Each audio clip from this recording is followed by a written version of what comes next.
Ketika segala sesuatu di sekitarmu tampak tidak terkontrol, kamu tetap tegar, tenang, utuh. Suara yang meninggi, keputusan yang terburu-buru, kata-kata yang diucapkan tanpa berpikir.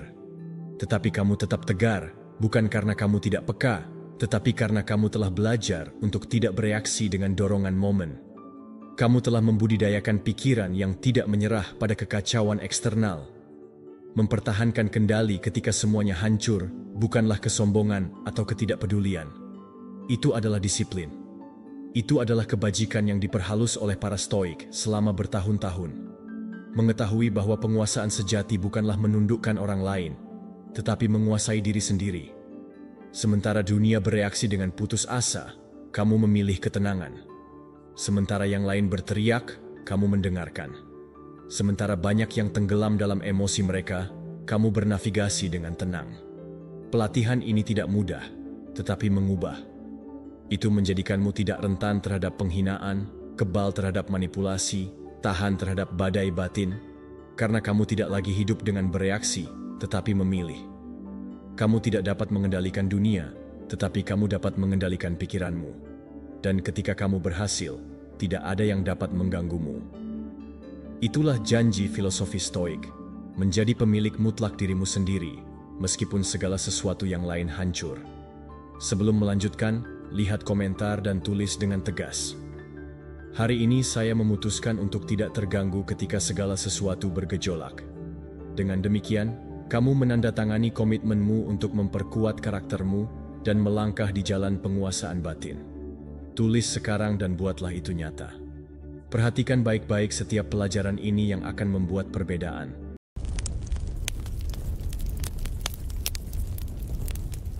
Pelajaran 1. Ketentraman sebagai kekuatan. Bayangkan sebuah medan perang, bukan dari baja dan darah, tetapi dari kata-kata yang menusuk, tatapan yang menghakimi, dan ego yang saling bertabrakan. Di tengah hiruk-pikuk itu, kebanyakan manusia runtuh. Mereka terbakar oleh amarah, terombang-ambing oleh rasa takut, atau hanyut dalam arus kebencian yang tidak mereka sadari berasal dari kelemahan mereka sendiri. Namun, ada sosok yang berdiri tenang. Tatapannya jernih, napasnya teratur, langkahnya kokoh. Ia tidak terjebak dalam badai emosi yang menelan orang lain. Sosok itu bukan prajurit dengan pedang, melainkan jiwa yang telah belajar seni yang lebih sulit daripada memenangkan perang. Seni menguasai dirinya sendiri.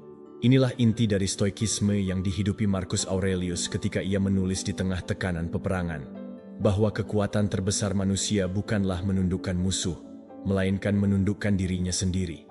Ketentraman bukanlah ketiadaan konflik, melainkan keberanian untuk tetap tak tergoyahkan di tengah gelombang yang berusaha menghancurkan.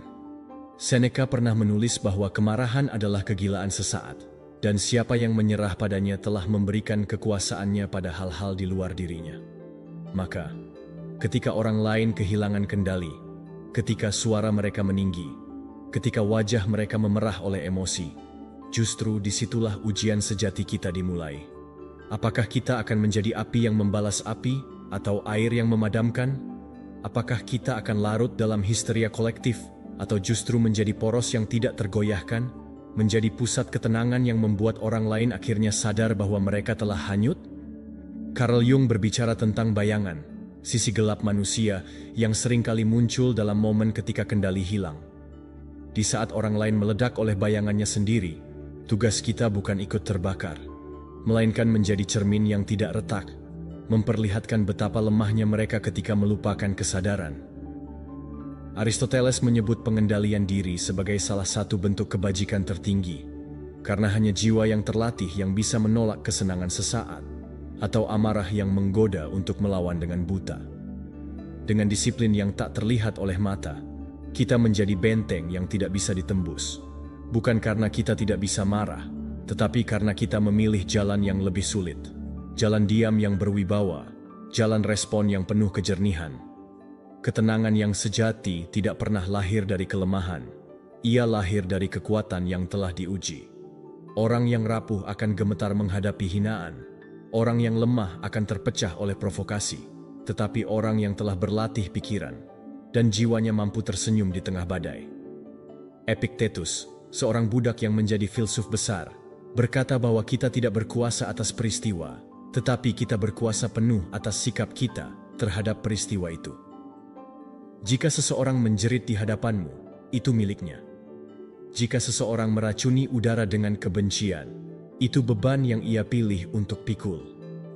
Tugasmu bukan memikul beban itu bersamanya, melainkan berdiri kokoh dan membiarkan racun itu larut tanpa menyentuh inti jiwamu.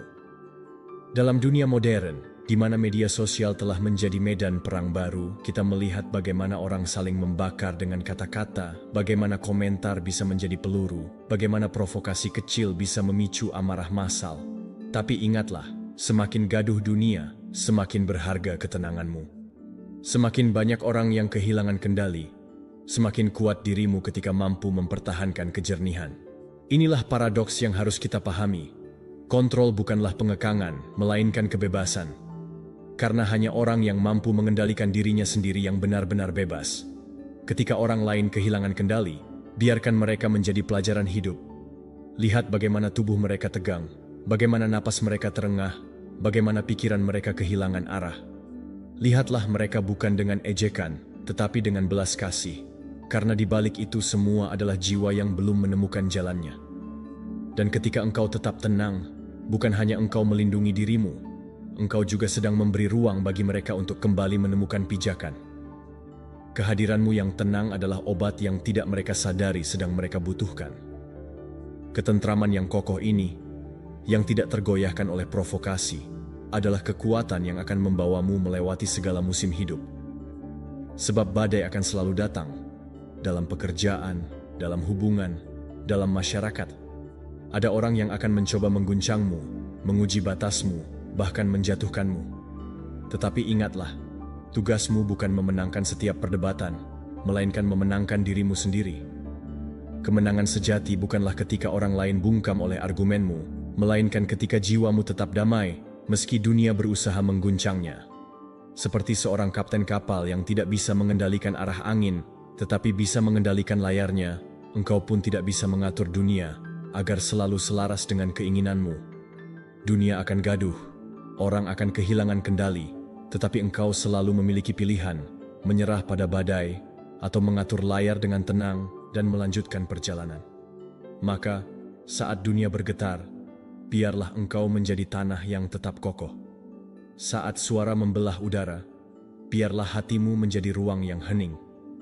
Saat orang lain kehilangan kendali, biarlah engkau yang menunjukkan bahwa kendali sejati tidak pernah datang dari luar, tetapi dari kedalaman jiwa yang memilih untuk tetap tenang. Pelajaran 2. Jangan menjadi budak emosi. Ada saat dalam hidup ketika dunia seolah membakar kita dengan provokasi. Kata-kata yang dilemparkan seperti panah, sikap yang ditampilkan seperti cambuk, dan suasana yang diciptakan seolah mendesak kita untuk meledak. Tetapi justru di sanalah terlihat siapa yang benar-benar bebas dan siapa yang hanyalah tawanan dari emosi mereka sendiri. Seorang budak mungkin terikat rantai di tangannya, tetapi jiwa yang tidak pernah belajar menguasai dirinya lebih terikat daripada siapapun. Dan Epictetus, yang lahir sebagai seorang budak, membuktikan kepada dunia bahwa rantai besi tidak sebanding dengan rantai emosi. Ia menunjukkan bahwa kebebasan sejati hanya dimiliki oleh mereka yang menolak diperintah oleh amarah, ketakutan, atau keputusasaan. Bayangkan seseorang yang tersulut oleh kemarahan. Wajahnya merah, nadinya berdenyut kencang. Kata-katanya berhamburan seperti peluru tanpa arah. Ia merasa sedang menguasai situasi, padahal sebenarnya ia telah kehilangan kuasa atas dirinya sendiri. Ia menjadi budak bagi emosi yang menyeretnya ke jurang tanpa ia sadari. Inilah paradoks yang seringkali kita temukan. Orang yang paling keras berteriak tentang kebebasan, seringkali adalah orang yang paling terbelenggu oleh amarahnya.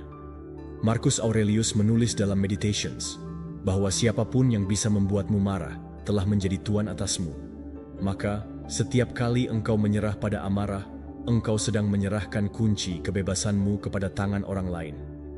Carl Jung pernah berkata bahwa apa yang tidak disadari akan memimpin hidupmu, dan engkau akan menyebutnya takdir. Demikian pula dengan emosi yang tidak terkendali. Jika engkau membiarkannya memerintah, hidupmu akan diarahkan olehnya tanpa engkau pernah sadar. Orang yang menjadi budak emosi tidak lagi berjalan dengan kehendak, melainkan diseret oleh bayangan dalam dirinya sendiri. Dan mereka yang memilih jalan stoikisme, jalan penguasaan diri, tahu bahwa kebebasan bukanlah sekadar melakukan apa yang engkau mau, tetapi kemampuan untuk tidak melakukan apa yang engkau tahu akan menghancurkanmu. Lihatlah bagaimana dunia modern menjadikan kemarahan sebuah tontonan.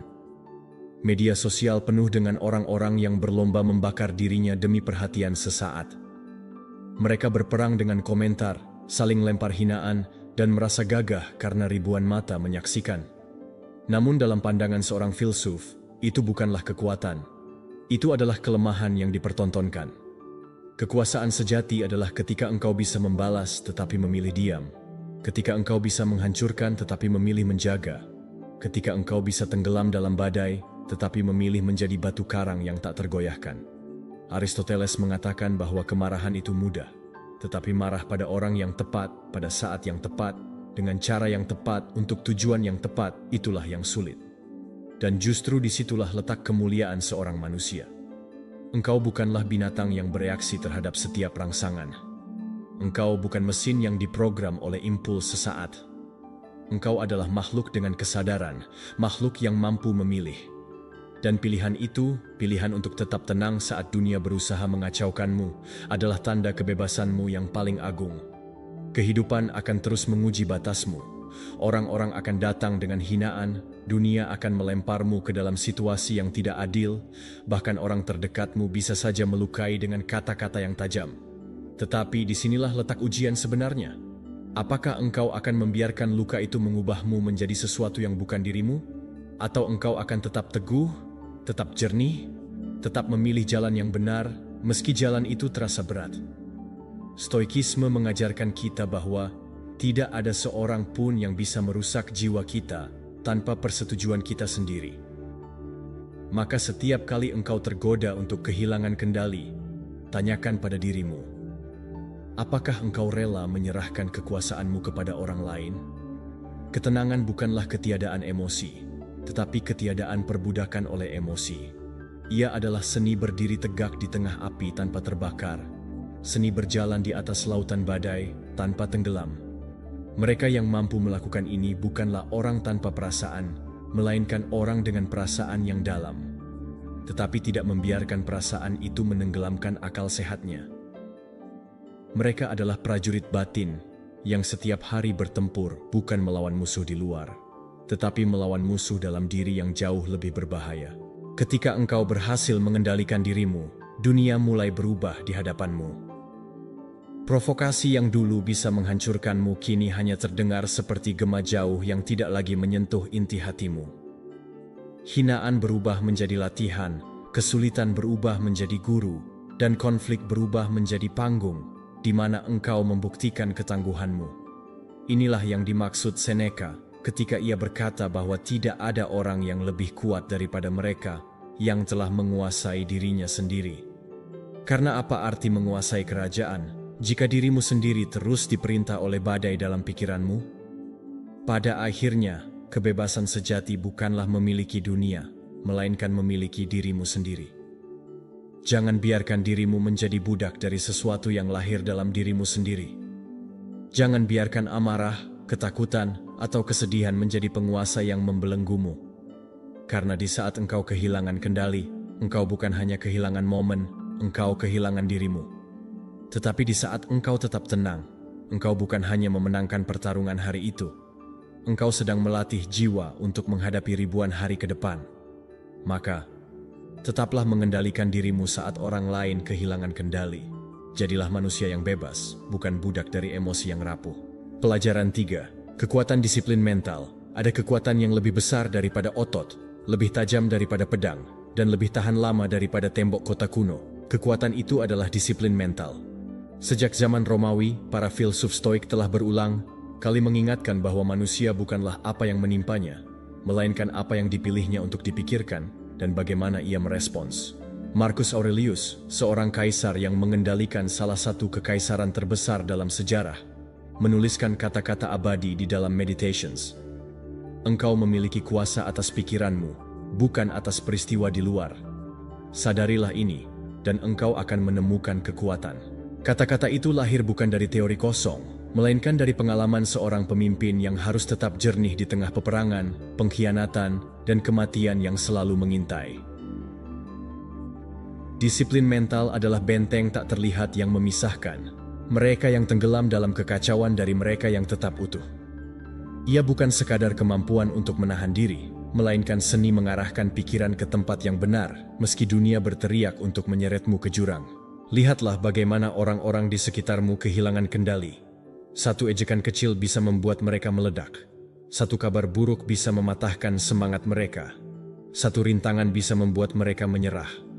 Mereka merasa dikendalikan oleh keadaan, padahal sejatinya mereka hanya kehilangan disiplin di dalam batin. Tanpa disiplin mental, jiwa manusia hanyalah kapal tanpa kemudi, terombang-ambing oleh arus emosi yang tak henti-hentinya mengguncang. Seneca menulis bahwa kesulitan bukanlah halangan, melainkan latihan bagi jiwa. Maka ketika dunia berusaha mengguncangmu, disitulah kesempatanmu untuk menguji kekuatan disiplin mentalmu. Sama seperti seorang prajurit yang mengasah pedangnya setiap hari, engkau pun harus mengasah pikiranmu untuk tetap tenang, fokus, dan terarah. Jangan menunggu badai reda baru belajar bertahan. Belajarlah bertahan justru saat badai itu menghantam. Karena kekuatan mental tidak dibangun dalam kenyamanan, tetapi dalam keteguhan menghadapi cobaan. Carl Jung berbicara tentang kekacauan batin yang menghuni setiap manusia, bayangan yang selalu menunggu saat untuk mengambil alih. Disiplin mental adalah cahaya yang membuat bayangan itu tidak berkuasa. Ketika orang lain menyerah pada amarah mereka, ketika dunia dipenuhi teriakan, ketika keadaan seolah merampas segalanya, hanya mereka yang terlatih dalam disiplin pikiran yang tetap bisa berdiri tegak. Aristoteles menegaskan bahwa kebiasaan adalah fondasi karakter.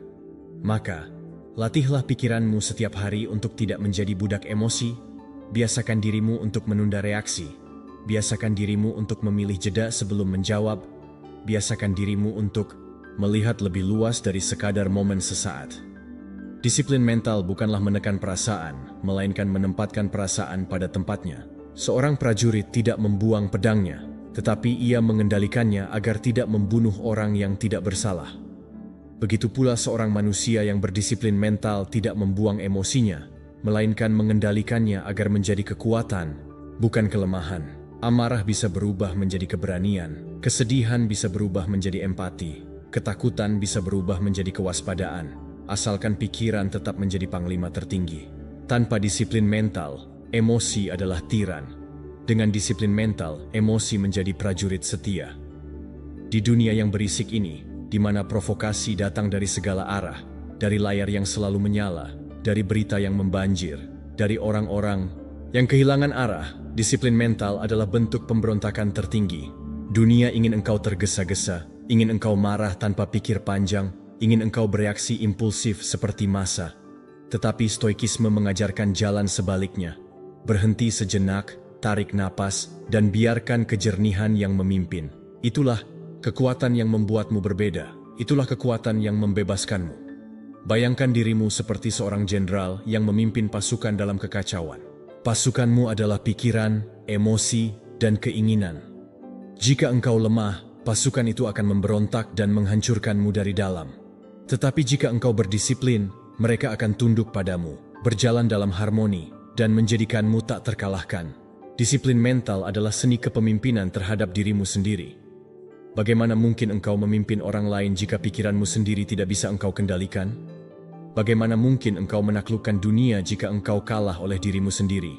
Maka, ketika orang lain kehilangan kendali, jadilah cermin dari kekuatan yang mereka lupakan. Jangan ikut hanyut dalam kebodohan kolektif, tetaplah kokoh seperti mercusuar di tengah badai. Setiap ejekan, setiap hinaan, setiap rintangan hanyalah gelombang yang menguji kekuatan fondasimu. Dan setiap kali engkau tetap tenang, engkau bukan hanya bertahan, engkau sedang memperkuat benteng mentalmu hingga semakin tak tergoyahkan. Pada akhirnya, kemenangan terbesar bukanlah kemenangan atas orang lain, melainkan kemenangan atas dirimu sendiri. Disiplin mental adalah pedang yang menebas rantai perbudakan batin, adalah tameng yang melindungi dari panah provokasi, adalah cahaya yang membimbingmu melewati malam tergelap. Maka tetaplah mengendalikan dirimu saat orang lain kehilangan kendali. Karena hanya mereka yang mampu menjaga kejernihan di tengah kekacauan yang benar-benar layak disebut bebas. Dan di dalam kebebasan itu, engkau menemukan kekuatan yang tidak bisa dirampas oleh siapapun, bahkan oleh dunia sekalipun. Pelajaran 4. Fokus pada apa yang bisa kamu kendalikan. Bayangkan sebuah medan perang di mana panah berterbangan, teriakan menggema, dan debu menutup pandangan. Di sana, para prajurit tidak kalah oleh pedang, tetapi oleh kepanikan mereka sendiri. Itulah wajah kehidupan kita sehari-hari. Gangguan, hinaan, opini, gosip, ketidakadilan, semua datang seperti panah yang dilepaskan tanpa henti. Namun Marcus Aurelius, sang kaisar yang memimpin ribuan pasukan dan sekaligus berperang dengan dirinya sendiri, pernah menulis, "Kamu memiliki kekuasaan atas pikiranmu, bukan atas peristiwa luar. Sadari ini, dan kamu akan menemukan kekuatan." Kata-kata itu bukan sekadar catatan pribadi, melainkan perisai abadi.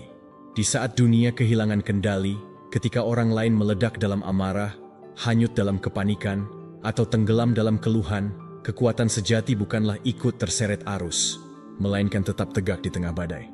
Seneca memperingatkan bahwa manusia seringkali menderita lebih banyak dari imajinasinya sendiri daripada dari kenyataan itu sendiri.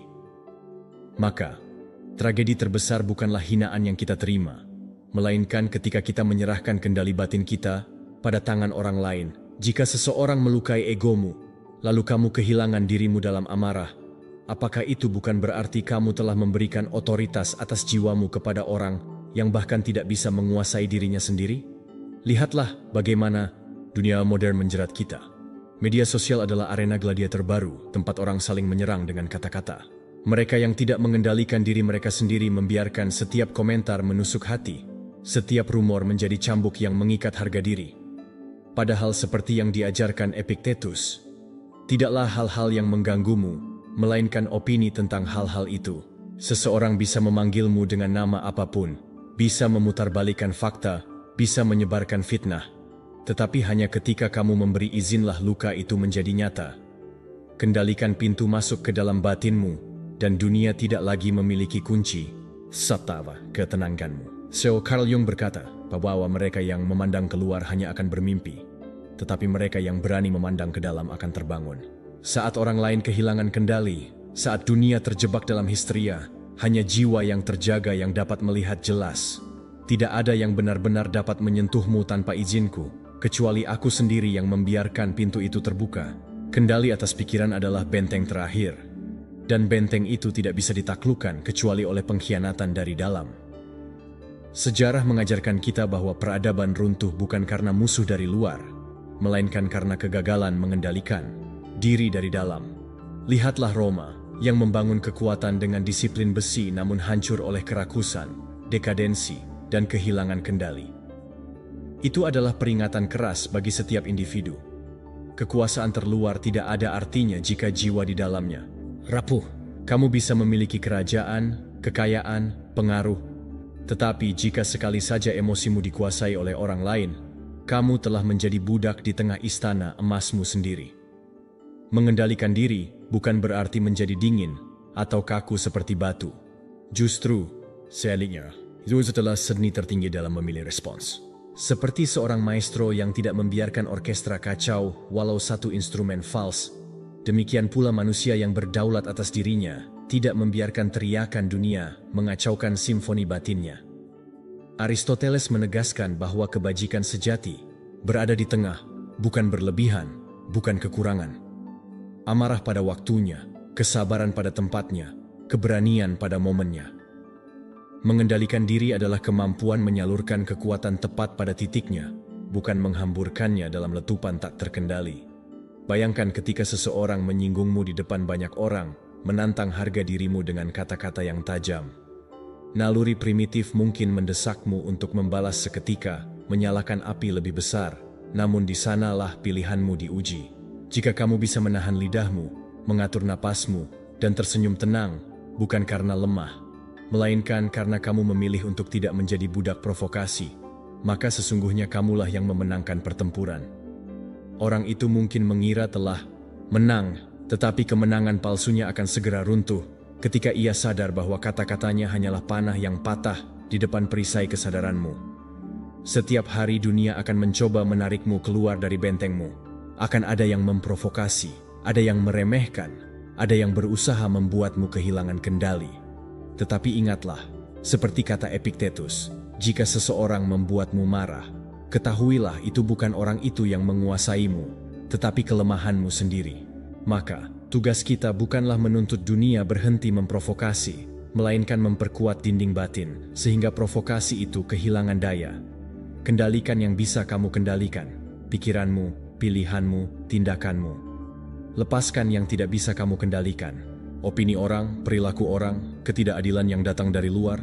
Di sanalah kebebasan sejati lahir. Kebebasan yang tidak bisa dirampas oleh tiran, tidak bisa dijatuhkan oleh gosip, tidak bisa dihancurkan oleh kekacauan. Kebebasan yang ditemukan Marcus Aurelius bahkan ketika ia dikepung perang, kebebasan yang ditemukan Nelson Mandela bahkan dalam jeruji penjara, kebebasan yang bisa kamu temukan hari ini di tengah hiruk-pikuk modernitas. Karena pada akhirnya, badai akan selalu datang. Dunia akan selalu penuh dengan orang yang kehilangan kendali. Tetapi jika kamu tetap tegak, jika kamu tetap berdaulat atas pikiranmu sendiri, maka badai itu bukanlah akhir, melainkan panggung. Panggung di mana ketenanganmu menjadi cahaya yang membakar kegelapan, disiplinmu menjadi benteng yang tidak bisa ditembus, dan kendalimu menjadi bukti bahwa jiwa manusia, bila terjaga, lebih besar daripada segala kekacauan di luar dirinya. Pelajaran 5. Kuasai pikiranmu. Ada momen dalam hidup di mana dunia seakan runtuh tepat di depan mata kita. Orang-orang berteriak, situasi memanas, emosi bergejolak liar seperti badai yang menelan laut. Di saat seperti itu, banyak yang tergoda untuk hanyut bersama amarah massa, larut dalam kepanikan, membiarkan dirinya terseret oleh gelombang yang menggila. Tetapi disinilah garis pembatas antara mereka yang hanya menjadi korban keadaan dengan mereka yang mampu bangkit sebagai pengendali, pikiran. Pikiran adalah medan perang terakhir yang menentukan apakah kita akan jatuh sebagai tawanan atau berdiri sebagai penguasa. Marcus Aurelius, seorang kaisar yang hidup di tengah peperangan, pengkhianatan, dan wabah, menulis kalimat yang seakan abadi untuk semua zaman. Kehidupan kita adalah apa yang dipikirkan pikiran kita. Jika pikiran dikuasai, dunia tidak bisa menjadi kayak kita. Jika pikiran dibiarkan liar, dunia hanya perlu sedikit gangguan untuk menghancurkan segalanya. Bayangkan seseorang menghina namamu di hadapan banyak orang, atau menebar kebohongan untuk merusak reputasimu. Naluri pertamamu mungkin ingin membalas, ingin berteriak, ingin menyerang balik agar harga dirimu dipulihkan. Tetapi berhentilah sejenak dan tanyakan, apakah amarah ini benar-benar datang dari diriku, ataukah aku hanya boneka yang ditarik talinya oleh orang lain? Epictetus mengingatkan bahwa siapapun yang bisa membuatmu marah sesungguhnya sedang menjadi tuan atas dirimu.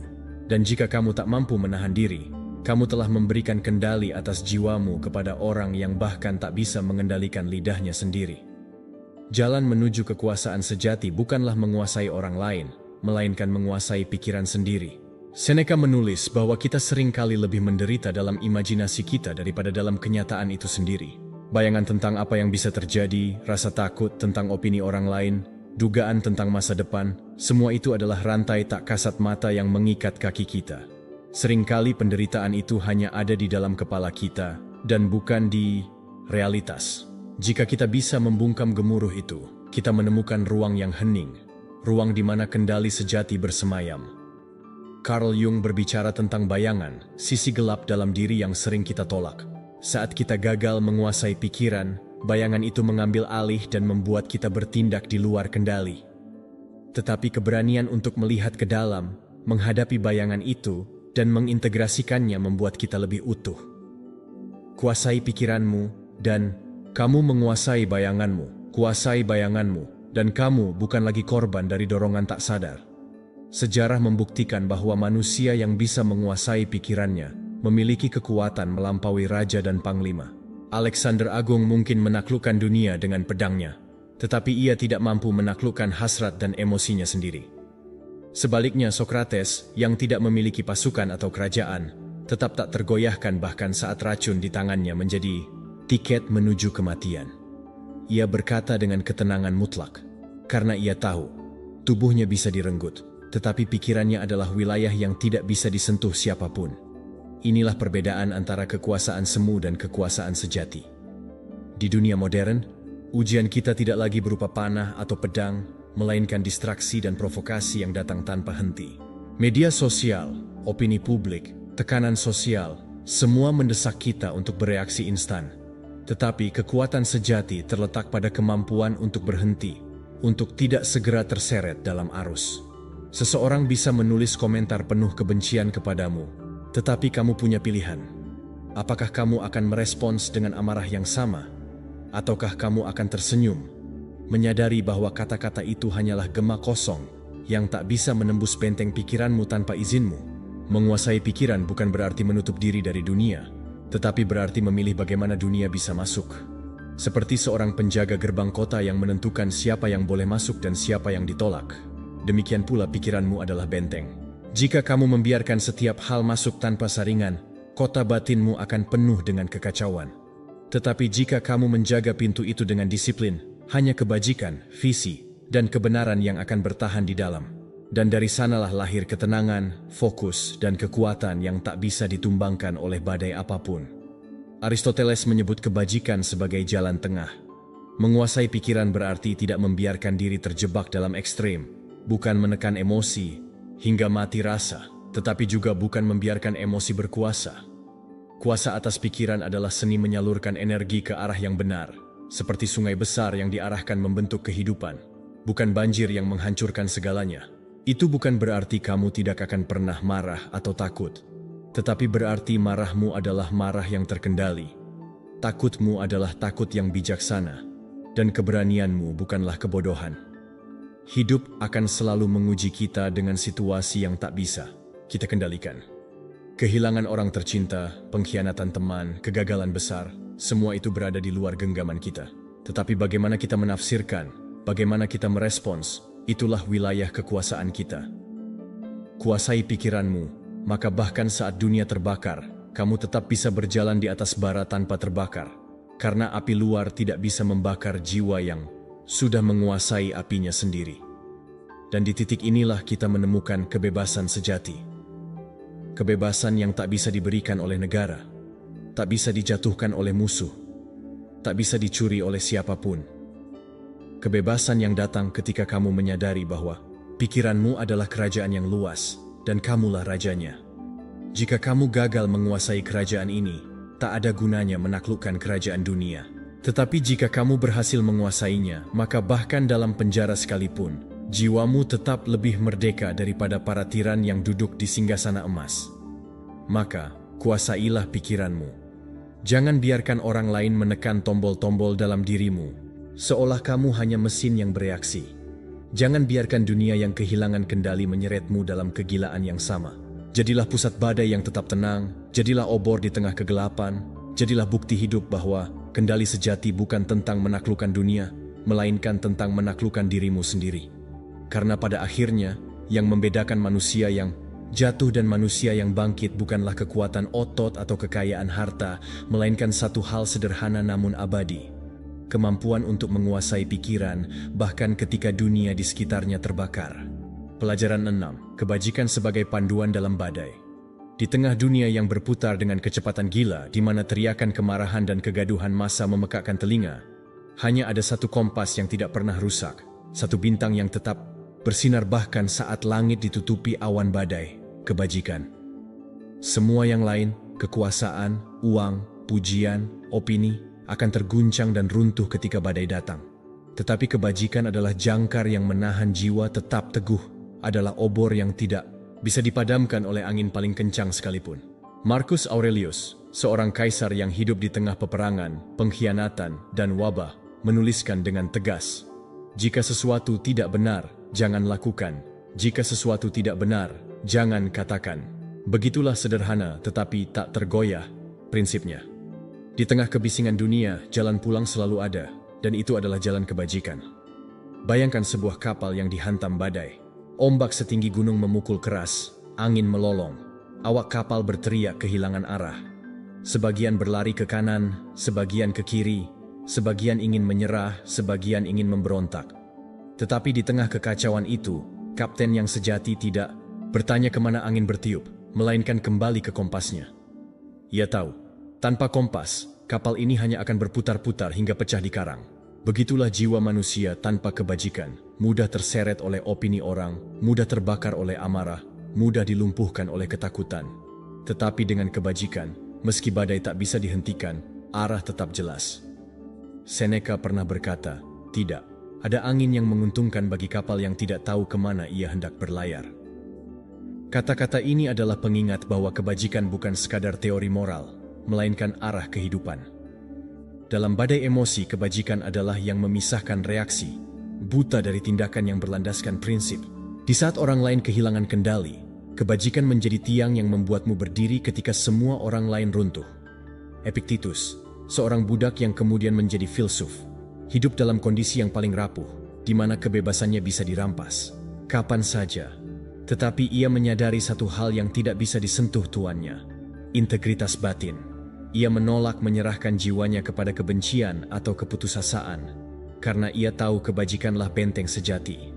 Dalam dunia yang seringkali tak adil, di mana orang bisa merampas tubuhmu, merampas hartamu, bahkan merampas nyawamu, hanya satu hal yang tidak bisa mereka rampas: keberanian untuk tetap bertindak sesuai kebajikan. Carl Jung menyinggung bahwa manusia modern tidak menderita karena terlalu banyak masalah, tetapi karena kehilangan makna. Dan makna itu hanya bisa ditemukan dengan hidup selaras dengan prinsip abadi. Kebajikan adalah bahasa semesta, suara yang berbisik di hati setiap manusia, terlepas dari budaya atau zaman. Ketika seseorang menolak kebajikan demi kenyamanan, demi pengakuan, atau demi amarah sesaat, maka ia kehilangan dirinya. Tetapi ketika seseorang memilih kebajikan meski itu berarti jalan terjal, ia justru menemukan inti keberadaan. Aristoteles menekankan bahwa tujuan tertinggi manusia adalah eudaimonia, hidup yang penuh kebajikan, di mana jiwa berkembang sesuai kodratnya. Ini bukan sekadar kebahagiaan dangkal yang datang dari pujian atau kesenangan sesaat, melainkan keadaan batin yang stabil, kokoh, dan bercahaya. Eudaimonia lahir dari konsistensi memilih yang benar ketika dunia mendorong kita memilih jalan pintas. Saat orang lain kehilangan kendali, kebajikanmu diuji. Ada yang menghina, ada yang mengkhianati, ada yang mencoba merendahkanmu. Di saat itu, kamu punya dua pilihan: tenggelam dalam kegelapan yang sama, atau menjadi mercusuar yang tetap menyinari. Mengendalikan dirimu bukan berarti membiarkan ketidakadilan berlalu begitu saja, tetapi berarti memilih cara untuk melawan tanpa kehilangan dirimu sendiri. Seperti seorang prajurit yang berdiri teguh di medan perang, kamu tidak menyerang karena amarah buta, melainkan karena itu adalah tindakan benar. Kebajikan juga adalah seni keberanian untuk tetap lembut di dunia yang keras. Dunia akan menertawakanmu karena memilih jujur ketika kebohongan lebih menguntungkan. Dunia akan meremehkanmu karena memilih adil ketika ketidakadilan lebih mudah. Dunia akan menyebutmu lemah karena memilih sabar ketika ledakan emosi dianggap kekuatan. Tetapi sejarah membuktikan, mereka yang memilih kebajikanlah yang meninggalkan jejak terpanjang. Sokrates memilih racun daripada mengkhianati prinsipnya, dan hingga hari ini namanya tetap abadi. Badai akan selalu datang, orang-orang akan selalu kehilangan kendali. Tetapi mereka yang menjadikan kebajikan sebagai panduan tidak akan hilang arah. Mereka akan menjadi pusat ketenangan dalam lingkaran kekacauan. Mereka akan menjadi batu karang di tengah ombak. Mereka akan menjadi suara yang berdiri tegak di antara jeritan dunia. Maka, saat badai itu datang kepadamu, jangan bertanya apa yang dilakukan orang lain. Jangan bertanya kemana arah angin bertiup. Tanyakan pada dirimu, apakah langkahku selaras dengan kebajikan? Apakah tindakanku lahir dari keadilan, keberanian, kebijaksanaan, dan pengendalian diri? Jika ya, maka meskipun dunia menuduhmu gila, meskipun orang lain mencibir, meskipun kamu harus berjalan sendirian, ketahuilah, kamu sedang berjalan bersama semesta itu sendiri. Dan di akhir hidupmu, ketika semua harta, semua gelar, semua opini sudah hilang, hanya kebajikan yang akan berdiri di sisimu, menyambutmu dengan tenang. Sebab badai mungkin bisa menghancurkan tubuhmu, tetapi kebajikan adalah api abadi yang tidak bisa padam. Pelajaran 7. Kesabaran sebagai senjata. Ada saat-saat dalam hidup ketika dunia seakan meledak di sekelilingmu. Suara-suara meninggi, emosi meluap, wajah-wajah merah terbakar amarah, dan atmosfer seakan diracuni oleh kepanikan. Di tengah pusaran, Itu. Kesabaran adalah pedang tak terlihat yang membelah kekacauan. Seneca pernah berkata bahwa siapa yang mampu menguasai dirinya, dialah yang benar-benar berkuasa. Bukan karena ia menindas orang lain, melainkan karena ia sanggup menaklukkan badai yang lahir dari dalam dirinya. Kesabaran bukan kelemahan, melainkan kekuatan yang menahanmu dari keterjerembaban. Ia seperti pelatihan jiwa seorang gladiator di arena Kolosium. Bukan otot yang membedakan pemenang sejati, tetapi ketenangan dalam menunggu momen yang tepat untuk bertindak. Ketika orang lain kehilangan kendali, mereka menjadi tawanan bagi amarah mereka sendiri. Lidah mereka lebih cepat daripada pikirannya, tangan mereka lebih cepat daripada nuraninya. Tetapi engkau, jika memilih sabar, berdiri di atas tanah yang kokoh, sementara orang lain tenggelam dalam pasir histeria. Carl Jung pernah menegaskan bahwa segala sesuatu yang tidak kita kendalikan di dalam diri akan muncul kembali di luar dalam bentuk takdir. Maka kesabaran bukan hanya tentang menahan diri dari reaksi, melainkan juga mengubah kemungkinan jalan hidup. Kesabaran adalah memilih tidak menjadi budak dari insting yang paling primitif, melainkan menjadi arsitek dari takdirmu sendiri. Bayangkan seorang komandan di medan perang. Pasukannya panik, teriakan kematian terdengar dari segala arah, debu menutup pandangan. Jika sang komandan ikut panik, seluruh pasukan hancur. Tetapi jika ia tetap sabar, menunda serangan sekejap, mengatur napas, melihat celah, maka dalam satu aba-aba yang tepat waktu, ia dapat mengubah kekalahan menjadi kemenangan. Begitu pula dalam kehidupan sehari-hari, saat orang lain tersulut amarah, engkau menahan. Saat orang lain menekanmu untuk terburu-buru, engkau menunggu dengan kepala tegak. Itulah sabar yang tidak pasif, tetapi aktif. Sabar yang seperti busur ditarik ke belakang, menahan tegangan hingga tiba waktunya melepaskan panah dengan presisi. Marcus Aurelius menulis dalam Meditations bahwa jiwa yang tenang mampu melihat segala sesuatu lebih jelas, sebagaimana permukaan air yang tenang memantulkan bintang dengan jernih. Kesabaran adalah penjaga kejernihan itu. Tanpa sabar, setiap provokasi kecil menjadi badai, setiap ejekan menjadi perang, setiap penundaan menjadi alasan untuk menyerah. Dengan sabar, engkau menunda reaksi, memberi ruang bagi kebijaksanaan untuk masuk, dan menemukan jawaban yang tak akan muncul di tengah kabut emosi. Kesabaran juga adalah ujian iman kepada dirimu sendiri. Keyakinan bahwa tidak semua harus diselesaikan sekarang. Bahwa tidak semua yang datang harus direspons. Bahwa tidak semua yang hilang adalah kerugian. Aristoteles menyebut kebajikan sebagai jalan tengah. Dan kesabaran adalah bentuk jalan tengah antara kelesuan yang diam tak bergerak dan kemarahan yang meledak membabi buta. Ia adalah seni menunggu dengan kesadaran penuh, bukan karena engkau tidak mampu bertindak, melainkan karena engkau tahu kapan saat terbaik untuk melakukannya. Dunia modern mengajarkan kecepatan, respons instan, balasan kilat. Tetapi jiwa besar tahu bahwa ada kekuatan dalam jeda, ada kemenangan dalam menahan, ada kegenangan dalam menunggu dengan kepala dingin saat semua orang kehilangan akal. Itulah sabar yang bukan sekadar bertahan, melainkan strategi. Itulah sabar yang menjadikanmu lebih besar daripada badai. Epictetus mengajarkan, tidaklah hal-hal yang mengganggumu, tetapi penilaianmu tentang hal-hal itu. Dengan sabar, engkau memberi jarak antara stimulus dan respons, dan di ruang kecil itulah letak kebebasanmu. Dan pada akhirnya kesabaran bukan hanya senjata melawan dunia luar, melainkan juga melawan kekacauan dalam dirimu sendiri. Ia adalah pelatihan jiwa, sebuah pengingat bahwa kendali sejati tidak ditemukan dalam menaklukkan orang lain, tetapi dalam menundukkan gejolak hatimu sendiri. Saat dunia berteriak, engkau memilih diam. Saat dunia berlari, engkau memilih berjalan dengan pasti. Saat dunia membakar, engkau memilih tetap jernih. Itulah sabar, dan itulah senjatamu yang paling mematikan. Pelajaran 8. Kekuatan contoh yang diam. Ada sebuah kekuatan yang lebih dahsyat daripada 1000 pidato dan lebih beresonansi daripada seruan paling lantang. Kekuatan contoh yang diam. Dunia mungkin tidak selalu mendengarkan kata-katamu, tetapi dunia selalu menyerap caramu berdiri, caramu menatap, caramu menghadapi badai. Dalam keheningan sikapmu, engkau sedang membangun sebuah monumen yang lebih abadi daripada batu. Karena manusia belajar bukan hanya melalui telinga, tetapi melalui mata dan hati. Ketika orang lain kehilangan kendali, suaramu tidak harus meninggi untuk membuktikan kekuatanmu.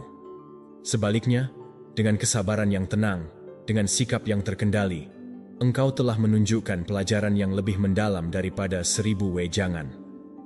Marcus Aurelius menulis bahwa kehidupan seseorang adalah apa yang dipikirkan jiwanya berulang-ulang. Namun ada lapisan lain yang lebih subtil. Kehidupan seseorang juga ditentukan oleh apa yang ia saksikan berulang-ulang. Dan disitulah engkau menjadi cermin, bukan hanya bagi dirimu sendiri, tetapi bagi dunia di sekitarmu. Epictetus pernah menekankan bahwa filsafat bukanlah untuk dibicarakan, melainkan untuk dijalani. Maka, keteguhanmu di tengah kekacauan, ketenanganmu di tengah histeria, adalah filsafat yang bernapas, etika yang berjalan, dan kebajikan yang menjelma nyata. Ketika engkau memilih, diam saat orang lain meledak, bukan berarti engkau kalah. Diam itu bukan menyerah, tetapi diam yang penuh kesadaran adalah api yang tak terlihat. Ia membakar keangkuhan, ia meluluh lantakan arogansi, dan ia membuat orang lain bercermin kepada dirinya sendiri. Carl Jung pernah berkata, takdir seseorang ditentukan oleh bayangan yang enggan ia hadapi. Maka, seringkali diam yang penuh kendali justru menyingkapkan bayangan itu di hadapan orang lain. Bukan engkau yang berbicara, tetapi nurani mereka sendiri yang berteriak melihat ketenanganmu. Bayangkan, seorang guru besar yang tidak pernah menguliahi muridnya dengan kata-kata berapi-api, melainkan dengan ketekunan yang konsisten. Murid-muridnya mungkin tidak ingat kalimatnya, tetapi mereka akan selalu ingat bagaimana ia hidup. Begitu pula engkau. Setiap kali memilih kendali diri saat orang lain terjatuh dalam jeratan emosi, engkau sedang mewariskan sebuah pelajaran yang kursiwar mudah dilupakan. Dunia modern lapar akan kata-kata, tetapi justru kelaparan itu yang membuat keheningan menjadi lebih memikat. Seneca menulis, hidup yang baik bukanlah tentang berapa lama kita hidup, tetapi tentang bagaimana kita hidup. Bagaimana kita hidup, itulah yang menjadi warisan abadi. Saat engkau berjalan melewati badai dengan kepala tegak dan hati jernih, engkau sedang memperlihatkan kepada orang lain bahwa ada jalan lain selain panik, ada pilihan lain selain amarah, ada kebebasan lain selain menyerah kepada insting primitif. Kekuatan contoh yang diam bukan hanya mengubah dirimu, tetapi juga mengubah orbit orang-orang di sekelilingmu, seperti pusat gravitasi yang tidak terlihat namun tak terbantahkan. Dan inilah paradoks terbesar. Semakin engkau tidak berusaha membuktikan dirimu, semakin kuat pesanmu terdengar. Semakin engkau memilih kendali diri di tengah kekacauan, semakin dunia sadar siapa yang sebenarnya memiliki kekuasaan. Kekuasaan sejati tidak datang dari dominasi, tidak datang dari suara paling lantang, tidak datang dari kemarahan paling panas. Kekuasaan sejati datang dari kendali diri yang tak tergoyahkan, dari kesabaran yang tidak bisa dipatahkan, dari keteguhan yang tidak bisa diguncang. Maka biarkan sikapmu berbicara lebih keras daripada suaramu. Biarkan ketenanganmu menjadi tamparan bagi kegaduhan. Biarkan kendali dirimu menjadi mercusuar bagi mereka yang tersesat dalam kabut emosi mereka sendiri. Karena pada akhirnya, dunia tidak akan mengingat berapa kali engkau membalas, berapa kali engkau membuktikan dirimu dengan kata-kata. Dunia akan mengingat bagaimana engkau tetap berdiri ketika orang lain runtuh. Dunia akan mengingat contohmu yang diam, yang tenang, yang tak tergoyahkan. Dan dari situlah lahir kekuatan yang sesungguhnya. Pelajaran 9. Seni memilih pertempuranmu. Ada sebuah kebijaksanaan yang hanya dimiliki oleh jiwa-jiwa yang telah menempuh jalan panjang. Memahami bahwa tidak setiap peluru pantas ditembakkan, tidak setiap tantangan pantas dijawab, dan tidak setiap pertempuran layak dijalani. Orang-orang yang kehilangan kendali akan menyeretmu ke dalam pusaran konflik tanpa akhir, karena mereka hidup dari reaksi, bukan dari kesadaran. Mereka ingin engkau terjebak dalam permainan kecil mereka, membuang energi yang seharusnya kau gunakan untuk hal-hal yang lebih besar. Tetapi jiwa yang terlatih dalam kebijaksanaan stoik tahu bahwa seni sejati bukanlah dalam bertarung di setiap arena, melainkan dalam memilih arena yang pantas bagi jiwanya. Marcus Aurelius pernah menulis, "Kau selalu punya kekuatan untuk tidak berpendapat." Kalimat ini sederhana, namun di balik kesederhanaannya tersimpan senjata yang paling tajam. Kebebasan untuk tidak masuk ke medan yang tidak membangunmu. Karena banyak orang bertarung bukan untuk kebenaran, melainkan demi egonya, demi ilusi kemenangan, demi tepuk tangan yang fana. Jika engkau mengendalikan dirimu, engkau tak perlu membuktikan apapun kepada mereka. pertempuran yang mereka pilih tidak mendefinisikan siapa dirimu. Justru kemampuanmu untuk berkata tidak perlu adalah tanda kekuatanmu yang sesungguhnya. Epictetus mengajarkan bahwa manusia tidak terganggu oleh hal-hal di luar dirinya, tetapi oleh opini yang ia bentuk tentang hal-hal itu. Maka ketika seseorang mencoba memancingmu dengan provokasi, hinaan, atau ejekan, sesungguhnya mereka hanya menaruh umpan di hadapanmu.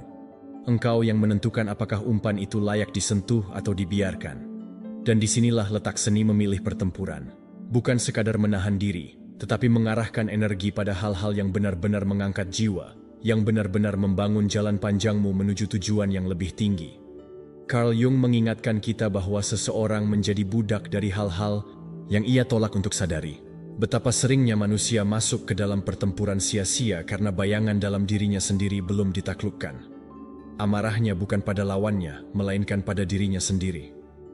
Rasa sakitnya bukan pada hinaan orang lain, tetapi pada luka yang belum ia sembuhkan. Maka ketika engkau melihat orang lain kehilangan kendali, jangan biarkan dirimu terseret oleh luka mereka. Biarlah mereka berjuang dengan bayangan mereka, sementara engkau memilih jalan yang lebih tinggi, jalan yang tidak ditentukan oleh reaksi semata, melainkan oleh kejernihan visi. Sejarah dipenuhi dengan contoh bahwa kemenangan sejati tidak selalu ditentukan oleh jumlah pertempuran yang dimenangkan, tetapi oleh kebijaksanaan memilih pertempuran yang dijalani. Alexander Agung menaklukkan banyak negeri, tetapi juga meninggalkan kehancuran di dalam dirinya sendiri karena haus akan dominasi. Sebaliknya, Marcus Aurelius, meski seorang kaisar, menaklukkan dirinya sendiri lebih dulu, dan itulah yang membuatnya menjadi raja atas batinnya, bukan sekadar atas kerajaannya. Ini adalah peringatan bahwa pengendalian diri lebih berharga daripada kemenangan atas ribuan orang. Kemenangan sejati adalah saat engkau bisa berjalan melewati provokasi tanpa goyah. Saat engkau bisa tersenyum pada ejekan tanpa merasa perlu membalas. Saat engkau bisa membiarkan kegaduhan mereda tanpa terlibat dalam polusi emosionalnya. Itu bukan kelemahan, itu adalah supremasi jiwa. Dunia modern mungkin akan menyebutnya ketidakpedulian, tetapi filsafat abadi mengajarkan kita bahwa itu adalah kejernihan. Kejernihan yang hanya dimiliki oleh mereka, yang tahu apa yang sedang mereka perjuangkan. Pertempuran yang layak engkau pilih bukanlah tentang membuktikan siapa yang lebih kuat dalam pertengkaran singkat, melainkan tentang membangun ketangguhan jangka panjang. Itu adalah pertempuran untuk mempertahankan disiplinmu ketika godaan datang. Pertempuran untuk menjaga visimu ketika keraguan menyerang. Pertempuran untuk menjaga kesabaranmu ketika dunia menuntut kecepatan. Semua itu adalah medan yang layak engkau masuki, karena di sanalah jiwamu ditempa. Seni memilih pertempuran adalah seni menjaga martabatmu. Itu adalah seni berjalan di atas tali tipis antara keberanian dan kebijaksanaan. Keberanian tanpa kebijaksanaan adalah kebodohan. Kebijaksanaan tanpa keberanian adalah kepengecutan. Tetapi ketika keduanya berpadu, engkau menjadi sosok yang tak tergoyahkan. Engkau menjadi bukti hidup bahwa kendali diri adalah benteng terakhir. Manusia dan siapapun yang memilikinya telah memenangkan pertempuran terpenting, pertempuran melawan dirinya sendiri. Pelajaran 10. Jangan takut pada penilaian orang lain.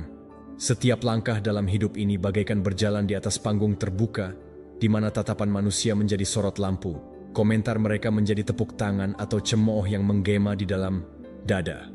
Dan disitulah banyak jiwa yang tersandung bukan karena bebatuan di jalan mereka, melainkan karena bayangan yang mereka ciptakan sendiri. Bayangan tentang bagaimana mereka akan terlihat di mata orang lain. Takut akan penilaian adalah penjara tak kasat mata, rantai halus yang membelenggu jiwa, memaksa kita mengukur setiap langkah bukan dengan kompas hati, tetapi dengan arah angin opini. Epictetus pernah berkata bahwa jika kamu ingin menjadi bijaksana, maka belajarlah untuk puas terlihat bodoh. Sebuah paradoks yang menohok. Untuk benar-benar bebas, kita harus rela terlihat tidak sempurna di hadapan mereka yang menonton dari tribun. Bayangkan gladiator Romawi yang memasuki arena. Ia tahu, ribuan mata akan menilai setiap gerakannya, sorak-sorai akan berubah menjadi ejekan dalam sekejap. Namun ia juga tahu bahwa bila ia bertarung dengan hati yang terbelenggu rasa takut, pedangnya akan bergetar dan perisainya akan jatuh. Kehidupan modern kita tidak berbeda. Setiap ruang kerja, setiap interaksi sosial, setiap unggahan di dunia maya adalah arena baru di mana orang lain siap menilai. Tetapi apakah itu berarti kita harus menari mengikuti nada mereka?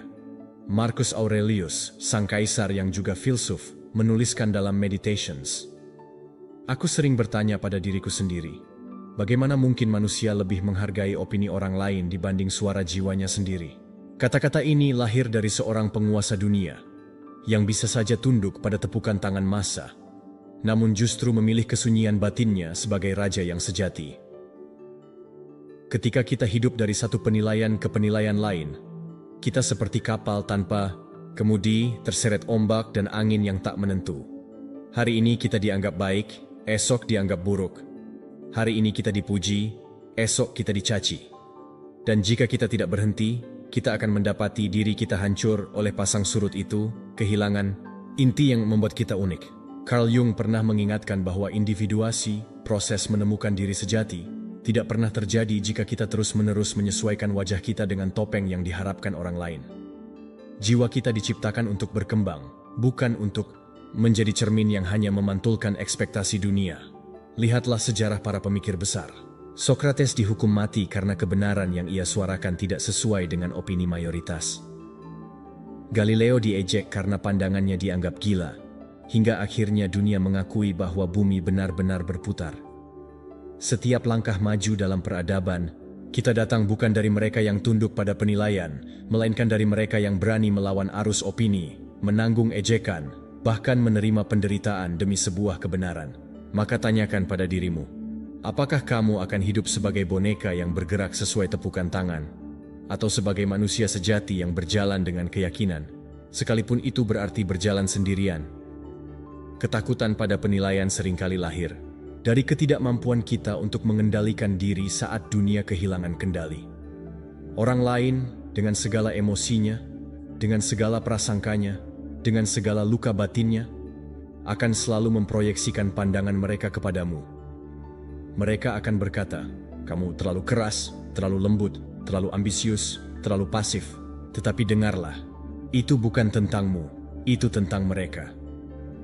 Seneca menulis, kita lebih sering takut daripada terluka, dan kita lebih sering menderita dalam imajinasi daripada kenyataan. Takut akan penilaian hanyalah penderitaan dalam imajinasi, sebuah bayangan kosong yang kita beri nyawa dengan perhatian kita. Bayangkan dirimu berdiri di tepi lautan, ombak deras memukul karang. Apakah karang itu peduli bahwa ombak menuduhnya kaku, keras, tidak fleksibel? Karang hanya berdiri, diam, teguh. Ombak datang dan pergi, namun karang tetap ada. Begitu pula manusia sejati. Ia tidak berusaha menenangkan semua suara, tidak berusaha menyenangkan semua orang, sebab ia tahu bahwa dalam upaya itu, ia akan kehilangan dirinya. Ketenangan bukanlah hasil dari diterima semua orang, melainkan dari menerima diri sendiri dengan utuh. Ketika engkau berhenti takut pada penilaian, sebuah disiplin menjadi lebih tajam, tindakan lebih murni, visi lebih jelas. Engkau tidak lagi menunda karena takut gagal di depan orang lain. Engkau tidak lagi menyembunyikan potensimu karena khawatir akan cemooh. Engkau bergerak bukan dengan beban, penonton, tetapi dengan nyala api di dalam dada. Itulah kebebasan sejati yang dimaksud oleh para Stoik.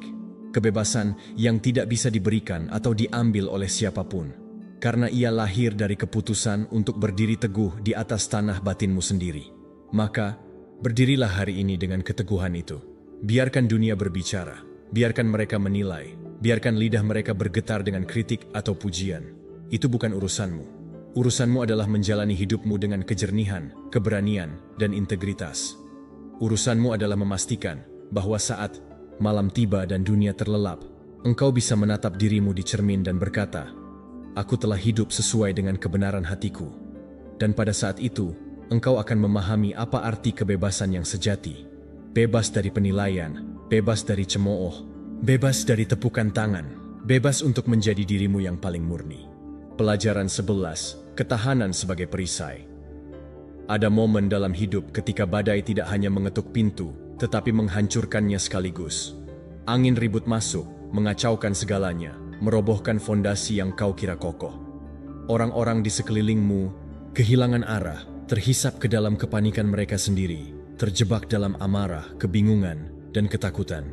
Namun justru di tengah kekacauan itulah nilai sejati dari dirimu diuji. Bukan ketika langit cerah, melainkan ketika langit runtuh. Epictetus pernah berkata bahwa bukan peristiwa yang mengguncang manusia, tetapi pendapat mereka tentang peristiwa itu. Dan disitulah ketahanan lahir, bukan sebagai kebetulan, tetapi sebagai pilihan sadar untuk berdiri teguh ketika segalanya di luar kendali. Ketahanan bukanlah kulit tebal yang tak pernah merasakan sakit, melainkan kekuatan untuk tetap berjalan. Walau setiap langkah berdarah, Marcus Aurelius, seorang kaisar yang hidup di bawah tekanan konspirasi, wabah, dan perang tanpa henti, menuliskan dalam Meditations bahwa kehidupan manusia adalah peperangan yang terus berlangsung. Ia tidak berkata itu untuk menakut-nakuti, tetapi untuk mengingatkan bahwa kita semua adalah prajurit, dan perisai kita adalah ketahanan. Tanpa ketahanan, satu pukulan kecil dari kehidupan cukup untuk meruntuhkan jiwa. Dengan ketahanan, bahkan ribuan panah hanya menjadi suara angin yang tak mampu menembus jantung. Ketahanan sejati dibangun di dalam, bukan di luar. Banyak orang mencari keamanan pada tembok tinggi, pada harta, pada kekuasaan. Namun begitu tembok itu retak, mereka runtuh bersama reruntuhannya. Sementara manusia yang tangguh tahu bahwa benteng terkuat bukanlah dinding batu, melainkan pikiran yang disiplin, hati yang tenang, dan jiwa yang tidak tunduk pada amukan dunia. Seneca menulis, orang yang berani menghadapi penderitaan tidak akan pernah menjadi budak penderitaan itu. Inilah inti dari ketahanan, bukan menghindari pukulan, tetapi menatapnya dengan mata terbuka, menerima rasa sakitnya, lalu tetap melangkah maju. Bayangkan seorang pohon pinus di puncak gunung. Angin musim dingin mencambuknya tanpa belas kasihan. Salju menindih cabangnya hingga nyaris patah. Pohon itu bergoyang, melentur, tetapi ia tidak tumbang. Ia telah berakar dalam, lebih dalam daripada sekadar tanah. Ia berakar pada tekad untuk bertahan. Demikianlah jiwa manusia yang kokoh. Ia mungkin membungkuk, tetapi ia tidak patah. Carl Jung berkata bahwa seorang manusia tidak menemukan cahaya dengan membayangkan figur-figur bercahaya, melainkan dengan membuat kegelapan sadar. Ketahanan adalah keberanian untuk menatap kegelapan itu, menanggungnya, dan menyalakan api di tengahnya.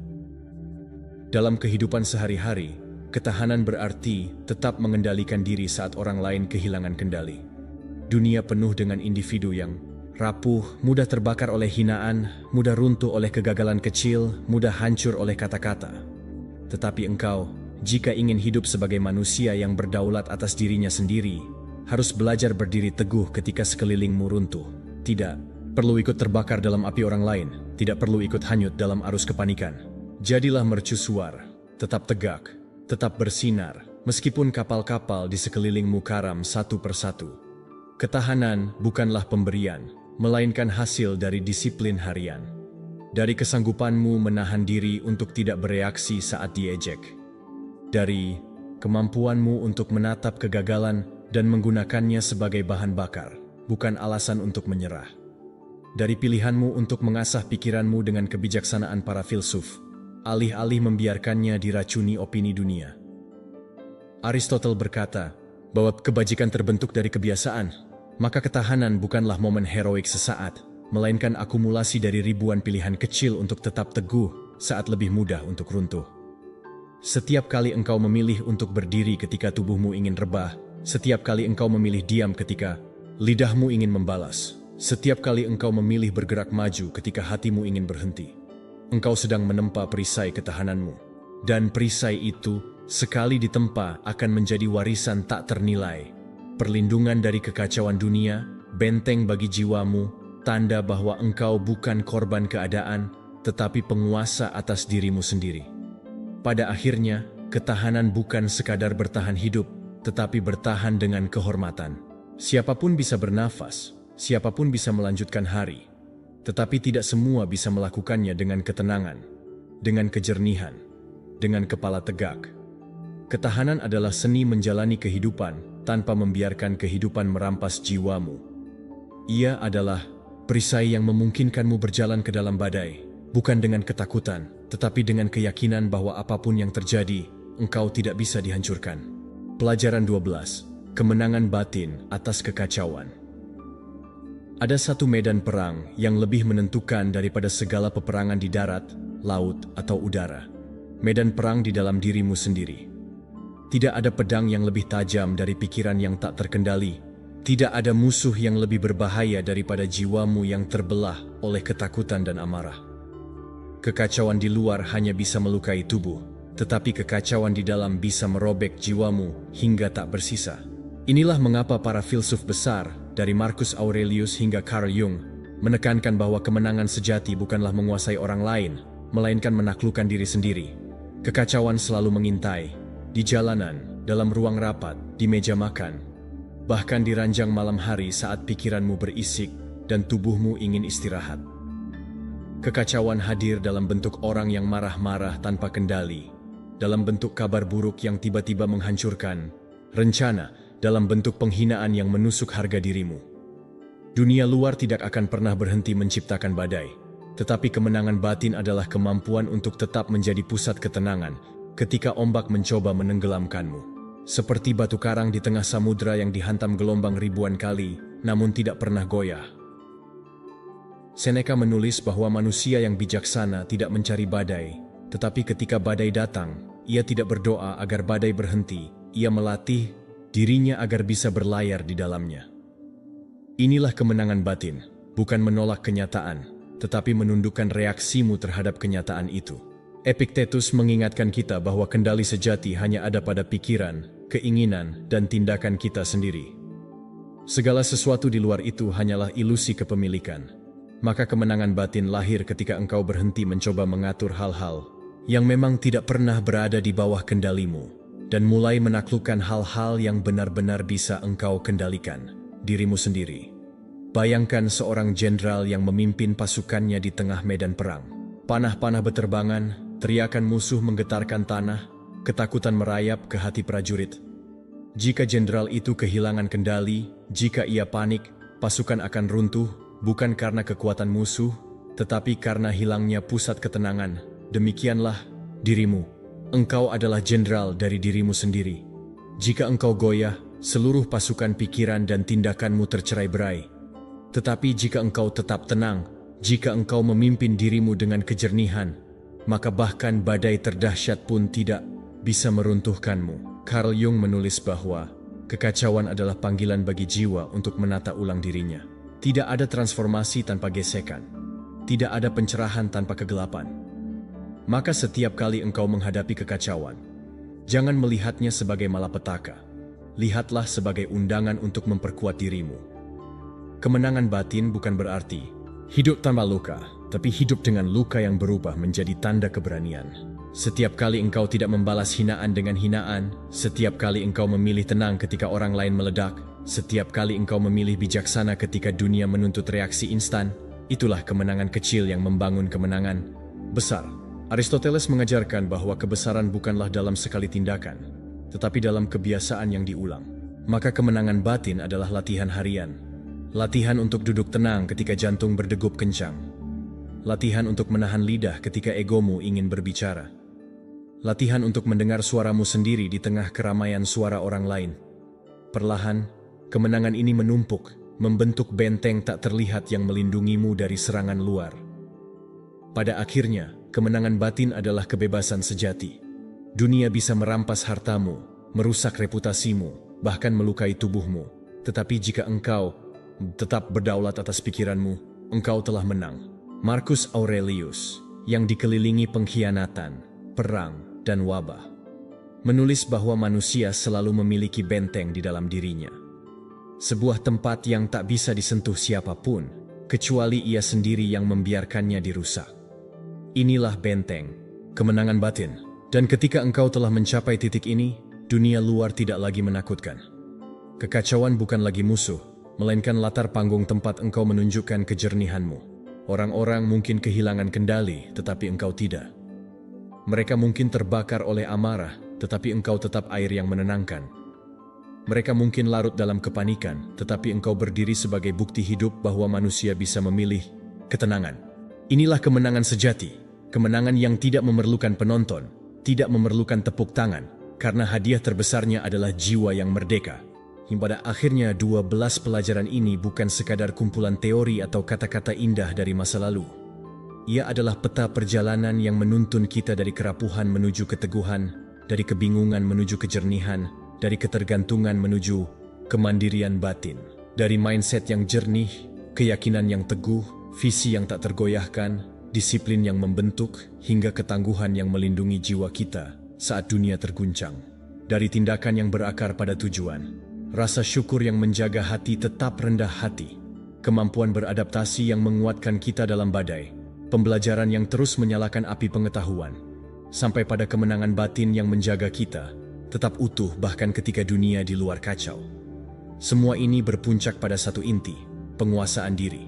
Karena selama kita mampu mengendalikan diri, tak ada kuasa eksternal yang benar-benar bisa meruntuhkan kita.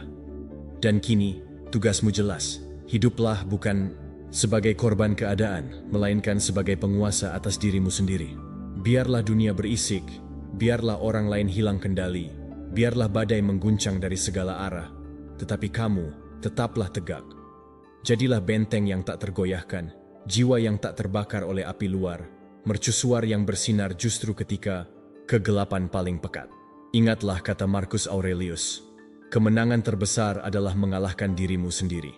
Dan ketika engkau benar-benar menguasai dirimu, engkau tak hanya bertahan hidup, engkau akan bangkit, bersinar, dan menaklukkan kehidupan dengan keheningan yang penuh kekuatan.